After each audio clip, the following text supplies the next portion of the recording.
നമ്മൾ ഈ ഗപ്പി വളർത്തലിലുള്ള അപാകതകളെക്കുറിച്ചും അതിൽ ഗപ്പികൾ ചത്തുപോകുന്നതിനെക്കുറിച്ചും ഫാൻസി ഗപ്പികളെ പുറമേ നിന്ന് വേറെ രാജ്യങ്ങളിൽ നിന്ന് ഇമ്പോർട്ട് ചെയ്യുന്നതിനെക്കുറിച്ചൊക്കെ ഉള്ളൊരു വീഡിയോ ഒരു 2 ദിവസം മുമ്പ് പോസ്റ്റ് ചെയ്തായിരുന്നു.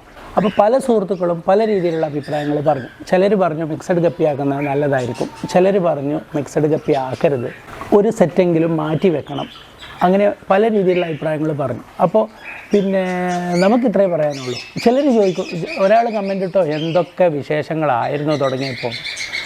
ആയിരുന്നു, എല്ലാവരും തുടങ്ങുന്നത് അങ്ങനെ തന്നെയാണ്. എനിക്ക് ഇതിപ്പോൾ എൻ്റെ ഒന്നും ചത്തുപോയിട്ടില്ല, എല്ലാം അപ്പുറത്ത് വേറെ റൂമിലുണ്ടെന്ന് കളവ് പറയേണ്ട കാര്യമൊന്നുമില്ല.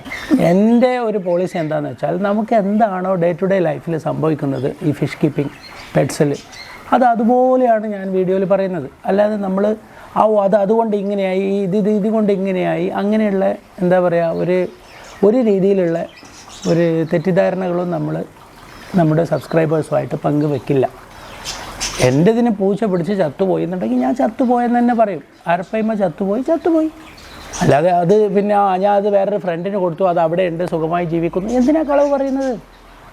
അത് എന്തുകൊണ്ട് ചത്തുപോയി എന്നുള്ളത് എല്ലാവരും അറിയണ്ടേ? എല്ലാവർക്കും അതല്ലേ നമ്മുടെ ഈ ഒരു ചാനൽ കൊണ്ടുള്ള ഉപയോഗം തന്നെ. എന്താണ് ഒരു ഫിഷ് കീപ്പിങ്ങിൽ അല്ലെങ്കിൽ ഒരു പെറ്റ് ഹോബിയിൽ എന്തൊക്കെ പ്രശ്നങ്ങളാണ് വരുന്നത്, ആ പ്രശ്നങ്ങൾ എങ്ങനെ നമുക്ക് ഇല്ലാതാക്കാം, എങ്ങനെ നമുക്ക് നല്ല രീതിയിൽ മുന്നോട്ട് പോകാം, ഈ കാര്യങ്ങളെല്ലാം പറഞ്ഞാൽ മാത്രമേ ഒരു എന്താ പറയുക നമ്മുടെ ആ ഒരു കമ്മ്യൂണിക്കേഷൻ കംപ്ലീറ്റ് ആവുന്നുള്ളൂ, അല്ലേ? അല്ലാതെ നല്ല വശങ്ങൾ മാത്രം പറഞ്ഞിട്ട് ഇതൊരു ചീസ് കേക്കാണെന്ന് പറഞ്ഞാൽ ഇതിൽ എന്താ പറയുക അധികം എക്സ്പീരിയൻസ് ഇല്ലാത്തവരെ കൂടെ നമ്മൾ ഈ ഹോബിയിലേക്ക് വലിച്ചെടുക്കേണ്ട കാര്യമില്ല. ഇതിന് ഇത്രയൊക്കെ പ്രശ്നങ്ങളുണ്ട്, ഇത്രയൊക്കെ ബെനിഫിറ്റുകളുണ്ട്. ഈ പ്രശ്നങ്ങൾ നമുക്ക് ഇങ്ങനെയൊക്കെ സോൾവ് ചെയ്യാം. ഇതെല്ലാം കഴിയുന്നവർ മാത്രമേ ഇത് ചെയ്യാവുള്ളൂ. അത്രേ ഞാൻ ഉദ്ദേശിച്ചുള്ളൂ. അല്ലാതെ നമ്മൾ പിന്നെ ഒരു അമ്പയെ പരാജയപ്പെട്ടെന്നല്ല അതിൻ്റെ അർത്ഥം. കാരണം അങ്ങനെ പരാജയപ്പെട്ട് പേടിച്ച് നിർത്താനാണെങ്കിൽ ഞാനിത് 20 വർഷം മുമ്പേ നിർത്തേണ്ടതാണ്. ഓക്കെ, അപ്പം നമ്മൾ ഇത്രയും ഇൻട്രൊഡക്ഷൻ പറഞ്ഞ് വലിച്ച് നീട്ടേണ്ട കാര്യമില്ലായിരുന്നു. പക്ഷേ ഞാൻ ഇന്നലെ കുറച്ച് കമൻസുകൾ അങ്ങനെ കണ്ടപ്പോൾ ഞാൻ അതിന് മറുപടി പറഞ്ഞതേ ഉള്ളൂ. ഓക്കെ, നമ്മുടെ പഴയ വീഡിയോസ് കാണുന്നവർക്കറിയാം നമ്മളെങ്ങനെയാണ് ഗപ്പീസിനെ വളർത്തിയിരുന്നത് എന്നുള്ളത്. ഇപ്പോൾ നമ്മളെങ്ങനെയാണ് വളർത്തുന്നത് എന്നുള്ളതും കണ്ടു. ഇപ്പോൾ കാരണം ഇപ്പോൾ നമുക്കിവിടെ 5 ടബ്ബേ ഉള്ളൂ. ഈ 5 ടബിനകത്ത് വേറെ ടാങ്കുകളെല്ലാം നമ്മൾ ഒഴിവാക്കി. ഇപ്പോൾ ഗപ്പി ഇവിടെ മാത്രമേ ഉള്ളൂ. ഈ 4 പിന്നെ സെപ്പറേറ്റ് വെറൈറ്റീസ് ഉണ്ട്. ഒന്നിനകത്ത് ഒന്നുമില്ല, പ്ലാന്റ്സ് മാത്രമേ ഉള്ളൂ. നമ്മളിപ്പോൾ ചെയ്യുന്നത് എന്താണെന്ന് വെച്ചാൽ നമ്മൾക്ക് എങ്ങനെയാണ് ഒരു ഫാൻസി ഗപ്പി ഗ്രൂപ്പിൽ നിന്ന് സെപ്പറേറ്റ് ആയിട്ട് ഒരു മിക്സഡ് ഗപ്പി കോളനി ഉണ്ടാക്കിയെടുക്കുന്നത് എന്നുള്ളതാണ് നമ്മളൊരു ചെയ്തുകൊണ്ടിരിക്കുന്നത്. കാരണം നമ്മളെല്ലാ ഈ ഫാൻസി ഗപ്പികളെ അങ്ങ് ഒരുമിച്ച് ഇടുന്നതിനേക്കാളും ഒരുമിച്ചിടുന്നതുകൊണ്ട് തെറ്റില്ല, ഒരുമിച്ചിട്ട് കഴിഞ്ഞാൽ നമുക്കതൊരു മിക്സഡ് ഗപ്പി ഗ്രൂപ്പായി. പക്ഷേ അങ്ങനെ ആകുമ്പോൾ നമ്മുടെ കയ്യിലുള്ള ആ ഒരു ഇനീഷ്യൽ സ്റ്റോക്ക് നഷ്ടപ്പെട്ടു. ഇപ്പോൾ നമ്മുടെ ഒരു സബ്സ്ക്രൈബർ സൂചിപ്പിച്ചത് വളരെ നല്ലൊരു സജഷനായിരുന്നു. നമ്മളെല്ലാ ഗപ്പികളെയും ഒരുമിച്ചൊരു ടാങ്കിൽ ഇടുകയാണെന്നുണ്ടെങ്കിൽ പല രീതിയിലുള്ള പ്രശ്നങ്ങളുണ്ട്. ഒന്നാമത്തെ പ്രശ്നം എന്ന് പറഞ്ഞാൽ വല്ല രോഗം വന്നു കഴിഞ്ഞാൽ നമ്മുടെ എല്ലാ സ്റ്റോക്കും കംപ്ലീറ്റ് ആയിട്ട് തീർന്നു പോകും. പിന്നെ വേറൊരു കാര്യം എന്ന് വെച്ചാൽ നമുക്ക് നല്ലൊരു പ്യൂർ ബ്രീഡ് വേണമെന്ന് ഫ്യൂച്ചറിൽ തോന്നുകയാണെന്നുണ്ടെങ്കിൽ നമ്മുടെ കയ്യിൽ സാധനം ഇല്ലാതെയാവും. കാരണം നമ്മൾ ഓൾറെഡി മിക്സ് ചെയ്ത് കഴിഞ്ഞു. 1 അവർ മിക്സ് ആയി കഴിഞ്ഞാൽ തന്നെ അതിൻ്റെ ക്വാളിറ്റി പോയി. അതും ഇന്നലെ ഒരു പുള്ളി കമൻ്റ് ഇട്ടായിരുന്നു, ചിലർ ഗപ്പികളെ വിൽക്കുന്നതിന് മുമ്പ് അതിനെ വേറെ ഗപ്പിയുടെ കൂടെ ഇടും എന്നിട്ടാണ് വിൽക്കുന്നതെന്ന്. കാരണം എന്താണ്? അപ്പോൾ അത് മേറ്റിംഗ് നടക്കും, പിന്നെ അവിടെ ഉണ്ടാകുന്ന കുഞ്ഞുങ്ങളൊക്കെ മിക്സൊക്കെ ആയിരിക്കും. അങ്ങനെയൊക്കെ ചെയ്യാറുണ്ടെന്ന് ഇന്നലെ ഒരു പുള്ളി പറഞ്ഞു. എനിക്കിതൊരു പുതിയ അറിവാണ്. ഏതായാലും ഞാൻ പറഞ്ഞു വന്നത് എന്താണെന്ന് വെച്ചാൽ അങ്ങനെ ഇടുന്നതിന് പകരം നമുക്ക് ചെയ്യാൻ പറ്റുന്ന വേറൊരു ഐഡിയ എന്താണെന്ന് വെച്ചാൽ നമ്മൾ എല്ലാ ഫാൻസി ഗപ്പികളെയും നമ്മൾ സെപ്പറേറ്റ് ആയിട്ട് തന്നെ വളർത്തുക, അവർക്ക് വേണ്ട കെയറുകളൊക്കെ കൊടുക്കുക. എന്നിട്ട് അതിന് കുഞ്ഞുങ്ങളുണ്ടാകുമ്പോൾ കുഞ്ഞുങ്ങളെ എല്ലാ ടാങ്കിൽ നിന്നുള്ള കുഞ്ഞുങ്ങളെയും പിടിച്ച് നമുക്ക് സെപ്പറേറ്റ് അതേ ഒരു വെറൈറ്റി വേണ്ടെങ്കിൽ എല്ലാ കുഞ്ഞുങ്ങളെയും നമ്മൾ ഒരു ടബിലേക്ക് മാറ്റിയിടുക. അങ്ങനെ ആകുമ്പോഴുള്ള ഗുണം എന്താണ്? ആ ടബിൽ വരുന്ന കുഞ്ഞുങ്ങൾ ഒരു ഗ്രൂപ്പായിട്ട് അങ്ങ് വളർന്നു വരും. അതൊരു മിക്സഡ് ഗപ്പി, നല്ല ബ്യൂട്ടിഫുൾ മിക്സഡ് ഗപ്പിയായിട്ട് തന്നെ വളർന്നു വരും. അവരുടെ ഒരു നെക്സ്റ്റ് ജനറേഷൻ ഉണ്ടല്ലോ, അത് കംപ്ലീറ്റ് മിക്സഡ് ആയിരിക്കും. ഈവൻ കളർ മിക്സഡ് ആവാം, അതിൻ്റെ ക്യാരക്ടർ മിക്സ് ആവാം, എല്ലാം മിക്സായി മിക്സഡ് ഗപ്പി ആയി. അപ്പോൾ എന്താണ്, നമ്മളൊരു സാധാരണ വളരെ വില കുറഞ്ഞ മിക്സഡ് ഗപ്പിയെ വാങ്ങുന്നതിനേക്കാളും നമ്മളുടെ കയ്യിലൊരു ക്വാളിറ്റിയുള്ള നല്ല കളറുള്ള പാറ്റേണുള്ള മിക്സഡ് ഗപ്പി ഒരു കോളനി വളർന്നു കിട്ടും. എന്ന് മാത്രമല്ല ഇവരുടെയൊക്കെ ഇതിൽ ഞാൻ പറഞ്ഞില്ലായിരുന്നു, ചില ഗപ്പികൾക്ക് നല്ല രോഗപ്രതിരോധ ശേഷിയാണ്, ചില ഗപ്പികൾക്ക് ഈ വാട്ടർ ക്വാളിറ്റി എത്ര മോശം വാട്ടർ ക്വാളിറ്റി ആണെങ്കിലും പിടിച്ച് നിൽക്കാൻ പറ്റും. ഞാൻ പറയുന്നത് ഫാൻസി ഗപ്പികളെ കുറിച്ചാണ്. എന്നാൽ ചിലർക്ക് പറ്റില്ല. നമ്മുടെ ആൽബിനോ പോലുള്ള വെറൈറ്റികൾക്ക് ആൽബിനോ ഇവിടെ ഉണ്ട്. ആൽബിനോ പോലെയുള്ള ഗപ്പികൾക്ക് അവർക്ക് പിന്നെ ഒരു സ്പെസിഫിക് ടെമ്പറേച്ചറും സ്പെസിഫിക് ചുറ്റുപാടൊക്കെ ഇല്ലാതെ അവർക്ക് നിൽക്കാൻ പറ്റില്ല. അപ്പോൾ അങ്ങനെയുള്ളതും ഇതുമായിട്ട് ക്രോസ് ആകുമ്പോൾ ഈ ക്യാരക്ടറെല്ലാം അങ്ങോട്ടും ഇങ്ങോട്ടൊക്കെ മിക്സായി നമ്മുടെ കയ്യിൽ ഒരു F1 വേണേൽ പറയാം. ആ ഒരു ടൈമിൽ ഉണ്ടാകുന്നത് നല്ല പെർഫെക്റ്റ് ആയിട്ടുള്ള ഒരു ഗപ്പി കോളനി ആയിരിക്കും. ഇതാണ് നമ്മളൊരു ഗപ്പി ഇതിനെ മിക്സ് ചെയ്യുന്ന ഈ ഒരു രീതിയിൽ മിക്സഡ് ഗപ്പി ഉണ്ടാക്കുന്നത് കൊണ്ട് നമ്മൾ ഉദ്ദേശിക്കുന്നത് ഇത്രയേ ഉള്ളൂ. അതായത് പാരൻസിനെ മിക്സ് ചെയ്യാതെ കുഞ്ഞുങ്ങളെ മിക്സ് ചെയ്ത് കുഞ്ഞുങ്ങൾ വളർത്തി കൊണ്ടുവന്ന് അവർക്കുണ്ടാകുന്ന കുഞ്ഞുങ്ങളാണ് നമ്മുടെ ഒരു perfect mixed guppy colony from fancy guppies എന്ന് വേണേൽ നമുക്ക് പറയാം. അതാണ് നമ്മൾ ഈ ഒരു സിസ്റ്റത്തിൽ ഇപ്പോൾ അതാണ് ചെയ്തുകൊണ്ടിരിക്കുന്നത്. അത് ചെയ്യാൻ തുടങ്ങി നമ്മൾ ഒരുപാട് കുഞ്ഞുങ്ങൾ ഇതിൽ നിന്നെല്ലാം പിടിച്ച് അതിലിട്ടു. അതിലിപ്പോൾ കുഞ്ഞുങ്ങൾ വളർന്നുകൊണ്ട് വരുന്നുണ്ട്. ഞാൻ അത് കാണിക്കാം. ഓക്കെ, ഇപ്പോഴും ഇതിനകത്ത് ഇപ്പോൾ ഇന്ന് രാവിലെ നോക്കുമ്പോൾ ഇതിനകത്ത് ഒരു പ്രത്യേകത എന്താ അറിയോ, നമ്മൾ എന്തെങ്കിലും ഒരു ജോലി ചെയ്യുമ്പോൾ അപ്പം അതുവരെ വിളിക്കാത്ത എല്ലാവരും അപ്പം വിളിക്കും. അറ്റൻഡ് ചെയ്യാൻ സമയമില്ല എന്ന് കണ്ടാൽ എല്ലാവരും വിളിക്കും. അതൊരു പ്രത്യേക ഇപ്പം നമ്മളൊന്നുമില്ല വെറുതെ ചൊറിയും കുത്തിയിരിക്കുകയാണെന്നുണ്ടെങ്കിൽ മൊബൈലും പിടിച്ചിരിക്കുമ്പോൾ ഒരാളും വിളിക്കില്ല, ഒരാളും മെസ്സേജ് അയക്കില്ല. എന്നാൽ നിങ്ങൾ എന്തെങ്കിലും ഒരു കാര്യത്തിൽ ബിസിയായി നോക്ക്, ഉടനെ എല്ലാവരും മെസ്സേജ് അയക്കും, കോൾ ചെയ്യും, എല്ലാം ചെയ്യും. അതുപോലെ തന്നെ നമ്മളിപ്പോൾ വണ്ടിയിലെങ്ങാനും മൊബൈൽ മറന്നു പോയാലുണ്ടല്ലോ, തിരിച്ചെടുക്കാൻ പോകുമ്പോഴേക്ക് 5 മിസ്ഡ് കോൾ, 24 വാട്സപ്പ്, 30 ഇമെയിൽ നിന്ന് കാണാം. എന്നാൽ അത്രയും സമയം നമ്മളിത് കയ്യിൽ പിടിച്ചുകൊണ്ടിരുന്ന ആരും വിളിക്കില്ല, ആരും മെസ്സേജ് അയക്കില്ല, ആരും ഇമെയിലും വാട്സപ്പ് ഒന്നും അയക്കില്ല. അതാണ് പറഞ്ഞത്. ഇപ്പോൾ ആരോ വിളിച്ചുകൊണ്ടിരിക്കുന്നത്. അപ്പോൾ പിന്നെ ഇനിയിപ്പോൾ തിരിച്ച് വിളിക്കണം ഇത് കഴിഞ്ഞിട്ട്. ഓക്കെ, ഇല്ലെങ്കിൽ ഈ ഒരു ഫ്ലോ അങ്ങ് പോകും. ഞാൻ ഇന്നലെ പറഞ്ഞ പോലെ ഇപ്പം തന്നെ പോയി. ഇന്നിപ്പോൾ രാവിലെ നോക്കുമ്പോൾ 2-3 എണ്ണത്തിലൊക്കെ കുഞ്ഞുങ്ങളുണ്ട്. ജെറ്റ് ബ്ലാക്കിന് കുഞ്ഞുങ്ങളുണ്ട്, മറ്റേ ചില്ലിയിൽ കുഞ്ഞുങ്ങളുണ്ട്. ഇതെല്ലാം എടുത്ത് നമുക്കിപ്പോൾ ഒന്നിച്ചിടണം. അതാണ് ഇന്ന് നമ്മൾ ചെയ്യാൻ പോകുന്നത്.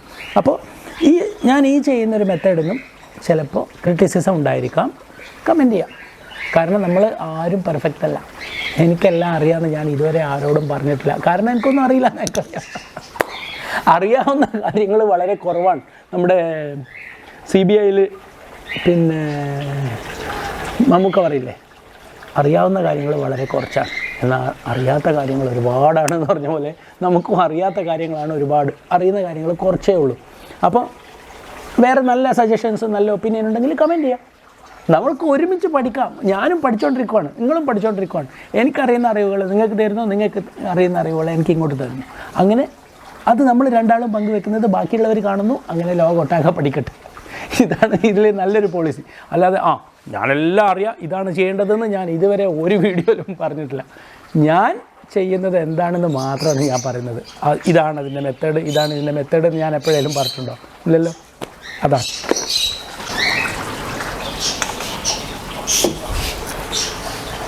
ഇതിൽ ഈ ഒരു ബ്ലാക്ക് ഗപ്പികളിൽ നമുക്ക് കാണാവുന്നത് എന്താണെന്നറിയോ?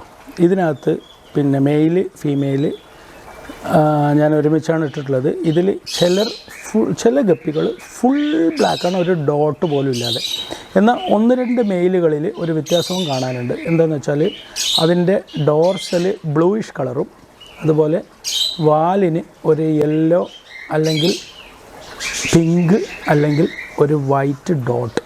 ഇതൊരു 3-4 എണ്ണത്തിന് മാത്രമേ ഉള്ളൂ. ഞാൻ ഇതിൽ നിന്ന് കുറേ എണ്ണത്തിനെ പിടിച്ച് ഇവർ ഇത്രയേ ഉള്ളൂ ഇപ്പോൾ നമ്മുടെ കയ്യിൽ.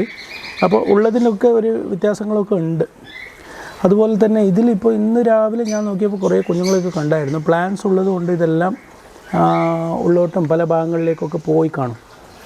അപ്പോൾ ഇതിൽ നിന്ന് കുഞ്ഞുങ്ങളെ പിടിക്കുന്നത് തന്നെ വലിയ പാടാണ്. പിന്നെ വേറൊരു ഗുണം എന്താ പറയുക, ഇതിൽ നിന്ന് കുഞ്ഞുങ്ങളെ പിടിച്ചില്ലെങ്കിലും പ്രശ്നമൊന്നുമില്ല. കാരണം ഇത് കംപ്ലീറ്റ് പ്ലാന്റ് ആയതുകൊണ്ട് നമ്മൾ അങ്ങനെ ഒരു ധൃതി പിടിച്ച് പിടിക്കേണ്ട കാര്യമില്ല. കുഞ്ഞുങ്ങളെയൊന്നും ഇവർക്ക് കഴിക്കാനൊന്നും കിട്ടില്ല. കുഞ്ഞുങ്ങളെ പിടിച്ച് തിന്നാനുള്ള ഒരു ചാൻസൊക്കെ കുറവാണ്. അതുപോലെ ഇപ്പോൾ നമ്മൾ ഹീറ്ററൊക്കെ മാറ്റി കേട്ടോ. ഇനി ഹീറ്ററിൻ്റെ ആവശ്യമില്ല. വെള്ളം ഇപ്പോൾ ഇത് തൊട്ട് നോക്കുകയാണെന്നുണ്ടെങ്കിൽ നമ്മുടെ ഒരു എന്താ പറയുക, ഒരു പെർസെപ്ഷൻ വെച്ച് ഇത് നോക്കുകയാണെങ്കിൽ ഒരു 18 ഡിഗ്രി ഒക്കെ ആണ് ടെമ്പറേച്ചർ. അത് കുഴപ്പമില്ലാത്ത ടെമ്പറേച്ചറാണ്. കാരണം ഇനിയിപ്പോൾ ഒരു ഉച്ച സമയമാകുമ്പോഴേക്കും നന്നായിട്ട് കൂടും. ഇവിടെ ആ ഒരു രീതിയിലുള്ള ക്ലൈമറ്റാണിപ്പോൾ. നമ്മളിപ്പോൾ ഇതിൽ നിന്ന് പിടിച്ച് ഇട്ട കുഞ്ഞുങ്ങൾ ഇതിൽ കാണാം. ഗ്ലെയർ അടിക്കുന്നതുകൊണ്ടാണ് ശരിക്കും കാണാത്തത്. നമ്മുടെ പല ടാങ്കുകളിൽ നിന്നായിട്ട് ഇതിലേക്ക് പിടിച്ചിട്ട കുഞ്ഞുങ്ങളാണ് ഈ ഒരു ടാങ്കിനകത്തുള്ളത്. അപ്പോൾ ഇതിൽ നമ്മൾ ശ്രദ്ധിക്കേണ്ട ഒരു കാര്യം എന്താണെന്ന് വെച്ചാൽ ഇവർ പല ഏജായിരിക്കും. പല വെറൈറ്റി ആണെന്ന് പറയേണ്ടതില്ലല്ലോ, പല ഏജായിരിക്കും. കാരണം ഇന്നലെ ഇട്ടിട്ടുണ്ട്, ഇന്നിപ്പോൾ ഇട്ടു, ഇനിയിപ്പോൾ നാളെ കാണുമ്പോൾ നാളെ വീണ്ടും ഇടും. എന്നാൽ അവർ തമ്മിലൊരു അഗ്രഷനൊന്നും വരാൻ കാര്യമില്ല. കാരണം നമ്മൾക്ക് നിറയെ പ്ലാന്റ്സാണ് ഈ ടാങ്കിൽ. ഉണ്ടല്ലേ, ഇതിൽ നിറയെ കുഞ്ഞുങ്ങളായി. ഇപ്പോൾ ഇതോ പല വെറൈറ്റിയുടെയും ടോക്സിഡോയുടെ കുഞ്ഞിനെയാണ് ഇപ്പോൾ കണ്ടത്. പല വെറൈറ്റികളുടെയും കുഞ്ഞുങ്ങളിപ്പോൾ ഇതിനകത്തായി. അപ്പോൾ ഈ ഒരു രീതിയാണ് നമ്മൾ ഇപ്പോൾ കറൻ്റ്ലി നമ്മൾ ഫോളോ ചെയ്തുകൊണ്ടിരിക്കുന്നത്. ഈ ഒരു രീതിയാണ്. നമ്മൾ കുഞ്ഞുങ്ങളെ മാത്രമാണ് എടുത്ത് മിക്സ് ചെയ്യുന്നത്. കണ്ടില്ലേ, എല്ലാ കുഞ്ഞുങ്ങളും ഉണ്ട്. ഇതാ ജെറ്റ് ബ്ലാക്കിൻ്റെ കുഞ്ഞതാ, എല്ലാ കുഞ്ഞുങ്ങളും ഇതിനകത്ത് വരും. കണ്ടില്ലേ, പല സൈസിലുള്ള കുഞ്ഞുങ്ങളുണ്ട്. അപ്പോൾ ഇതുകൊണ്ടുള്ള വേറൊരു ഗുണം എന്താ പറയുക, നമ്മൾ ആർട്ടീമിയ ഫീഡ് ചെയ്യുമ്പോൾ ഈ ഒരു ടാങ്കിനകത്ത് മാത്രം ആർട്ടീമിയ ഫീഡ് ചെയ്താൽ മതി. ഇനി മിക്സഡ് ഗപ്പിക്ക് എന്തിനാണ് ആർട്ടീമിയ കൊടുക്കുന്നതെന്ന് ചോദിക്കണ്ട, ഞാൻ കൊടുക്കുന്നു അത്ര തന്നെ.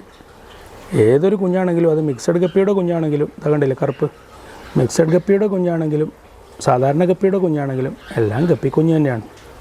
അപ്പോൾ സാധാരണ ഗപ്പിയെ എങ്ങനെ വളർത്തി കൊണ്ടുവരുന്നോ അതുപോലെ തന്നെയാണ് ഞാൻ മിക്സഡ് ഗപ്പികളെയും വളർത്തുന്നത്. മിക്സഡ് ഗപ്പികൾക്ക് നമ്മളൊരു വിവേചനം ചെയ്യുന്നില്ല.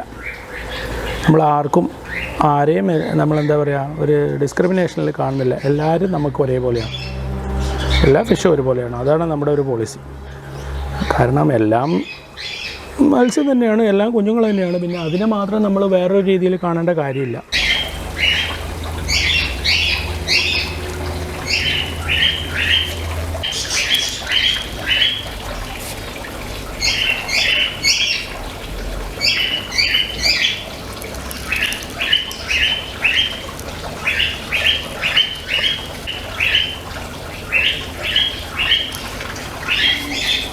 നമ്മുടെ ആൽബിനോസ് വളർന്നു വരുന്നേ ഉള്ളൂ.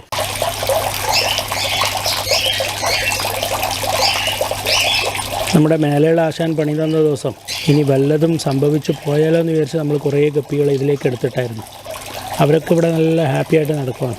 അവർ ഓൾറെഡി മിക്സ് ആയി കാണും. ഇതോ ഡംബോ ഇയറുണ്ട്, ചില്ലി ഉണ്ട്, ഡംബോ പ്ലാറ്റിനം ഉണ്ട്. എല്ലാവരും ഇതിനകത്ത് ഇങ്ങനെ നമ്മുടെ കോയ് ഫിഷിൻ്റെ ഒക്കെ കൂടെ നടക്കുവാണ്. ഇപ്പോൾ ഒരു പ്ലാറ്റിനം ഇപ്പോൾ ഇവിടെ കണ്ടല്ലോ, പോയോ, ഇതോ അങ്ങനെ ഇവിടെ കുഞ്ഞുങ്ങളൊക്കെ ആയി തുടങ്ങി. കണ്ടില്ലേ, ചെറിയ കുഞ്ഞുങ്ങൾ.